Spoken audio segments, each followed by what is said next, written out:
کہ وہ جس نے تمہارے لیے زمین کو بچھونا بنا دیا اور آسمان کو چھت بنا دیا، کہ کس طرح سے اللہ رب العزت نے ہمارے لیے زمین کو، کہ ہم اس پر دوڑتے بھاگتے ہیں، گھر بناتے ہیں اس پر کس طرح سے اللہ نے زمین کو ہمارے لیے بچھونا بنا دیا اور آسمان کو چھت۔ اتنا بڑا آسمان، آپ کو کوئی پلر نظر آتا ہے؟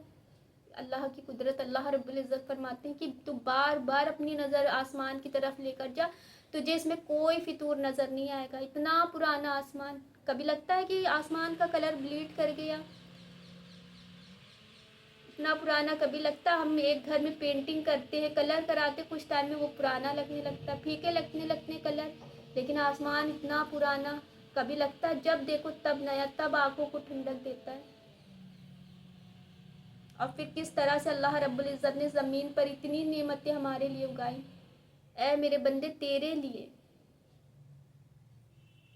کہ پھل، سبزی، اناج، گوشت، ہر چیز اللہ نے ہمارے لیے انتظام اتنے کرے ہیں، جبکہ اللہ نے سکھ کا کوئی وعدہ ہی نہیں کرا، اس کے باوجود اللہ نے اتنی نعمتیں بندے کو دی ہیں۔ دیکھیے دنیا میں اللہ نے 4 نعمتیں اتاری ہیں، پھل، سبزی، اناج اور گوشت۔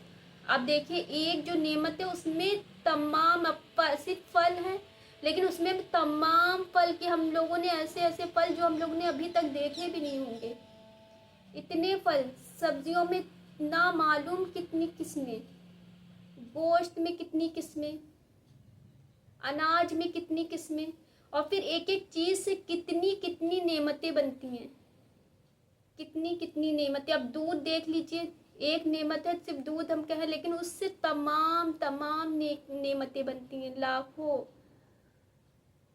نعمتیں بنتی ہیں ایک ایک چیز سے۔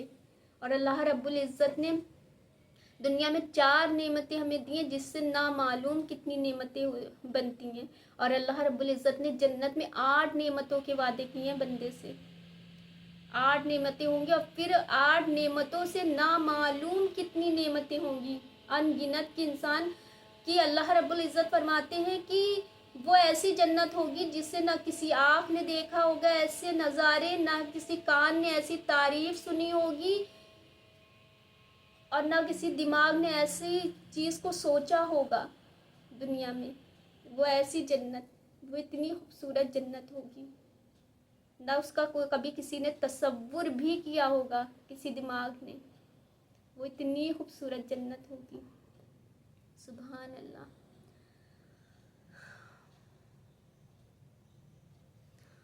اور آسمان سے پانی اتارا، کہ دیکھیے جب آسمان سے کس طرح سے اللہ رب العزت پانی برساتا ہے،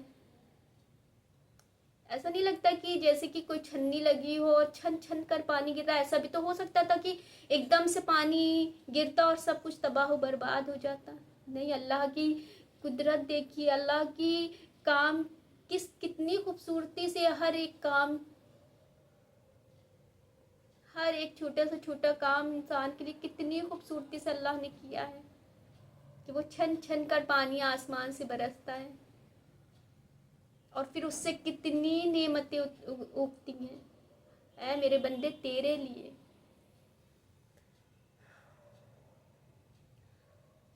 اور پھر آگے اللہ رب العزت فرماتے ہیں تو اس سے کچھ پھل نکالے تمہارے کھانے کو۔ تو یہ دیکھیے آگے جو یہ آیت آ رہی ہے، یہ اتنی خوبصورت آیت ہے کہ مجھے اتنی پسند آتی ہے۔ اللہ رب العزت کس طرح سے فرما رہی کہ فَلَا تَجَلُوا، کہ نہ بناؤ، للہ اللہ کے لیے، اندادم شریک، وانتم تعلمون، تم تو جانتے ہو، کہ ہم سب جانتے کہ اللہ ہم سے کتنی محبت کرنے والا ہے، کہ اللہ رب العزت ہر وقت ہمیں سنتا، ہر وقت دیکھتا ہے۔ اللہ رب العزت جیسے ایک ماں اپنے بچے کو محبت سے نہیں سمجھاتی، کوئی بچہ اگر غلط کام کر رہا ہے، دیکھو بیٹا مت کرو ایسا کام، تم تکلیف میں آ جاؤ گے، اسی طرح سے اللہ رب العزت اپنے بندے کو اتنی محبت سے سمجھا رہے ہیں کہ نہ بناؤ شریک اللہ کے لیے، اندادم کی، وان تم تعلمون، اور تم سب جانتے ہو، ہم سب جانتے بوجھتے ہوئے وہ کام کرتے ہیں جو اللہ کو بالکل ناپسند ہے۔ دیکھیے جو چیز اللہ کے اختیار میں، جیسے بارش کا برسنا، اولاد کا ہونا، کاروبار میں ترقی کا ہونا، اور اور جو چیز بھی اللہ کے اختیار میں ہے، وہ ان چیزوں میں اگر ہم کسی سے مدد مانگتے ہیں تو وہ شرک ہے. کہ آپ بتائیے کہ آپ ذرا میرے ہاتھ دیکھ کے بتائیے کہ میری شادی کہاں ہوگی، میرے کاروبار میں ترقی کب ہوگی، میری اولاد کب ہوگی. تو یہ جو کب کب کب ہے، یہ غیب ہے، یہ صرف اللہ کو پتہ ہے، اللہ کے سوا کسی کو بھی نہیں پتہ ہے. یہاں تک جو فرشتے اللہ کے جو اتنے قریب ہیں ان کو بھی نہیں غیب کا علم ہے. اللہ کو صرف پتہ ہے ہر چیز کا، اور اس میں جب ہم کسی سے مدد مانگتے ہیں تو وہ شرک ہوتا ہے. ہم دعائیں کرتے ہیں لوگوں سے جو اس دنیا سے چلے گئے، ہم ان کے لیے دعائیں کر سکتے ہیں، ہم ان سے اپنے لیے دعائیں نہیں کرا سکتے ہیں. اللہ، یہ دیکھیے قرآن کی بات ہو رہی ہے، یہاں پر کوئی حدیث کی نہیں بات ہو رہی کہ کسی انسان نے یہ کہا ہو کہ نہ بناؤ اللہ کے ساتھ شریک. یہ اللہ خود فرما رہا ہے قرآن میں کہ مت بناؤ میرے ساتھ کسی کو شریک. ان کنتم تعلمون، اور تم سب کچھ جانتے ہو. کتنی اللہ رب العزت اتنی محبت سے سمجھا رہا اپنے بندے کو کہ فلا تجلو، کہ نہ بناؤ، للہ اللہ کے لیے، اندادم شریک، وان تم تعلمون، اور تم سب جانتے ہو. ہم سب جانتے بوجھتے ہوئے وہ کام کرتے جو اللہ نے بالکل ناپسند کیا ہے. تو ہم سب کہاں بچ کر جائیں گے؟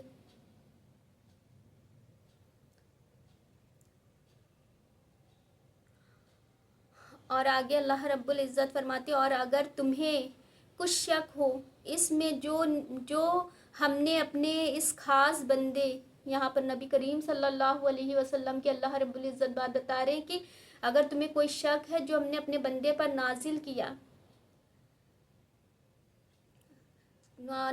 کیا اس جیسی ایک صورت تو لے آؤ. تو جیسے کہ جب نبی کریم صلی اللہ علیہ وسلم پر وحی نازل ہوتی تھی اور نبی کریم صلی اللہ علیہ وسلم لوگوں کو بتاتے تھے، جو کفار ہوتے وہ کہتے تھے کہ یہ تو بس ادھر ادھر سے قصے کہانیاں لے کر آ جاتے ہیں، اس میں کوئی حقیقت نہیں ہے. تو اللہ رب العزت نے ان لوگوں کو قرآن میں چیلنج کر دیا کہ اگر تمہیں لگتا ہے اس میں کوئی شک ہے تمہیں، تو کوئی بھی اپنی طرف سے آیت بنا کر لیا اگر تم سچے ہو. اگر تم سچے تو اس جیسی کوئی بھی آیت جو ہے لے کر آ جاؤ. تو یہ دیکھیے اللہ رب العزت کفار کو چیلنج کر رہے ہیں. تو آج ہم تو یہ نہیں کہتے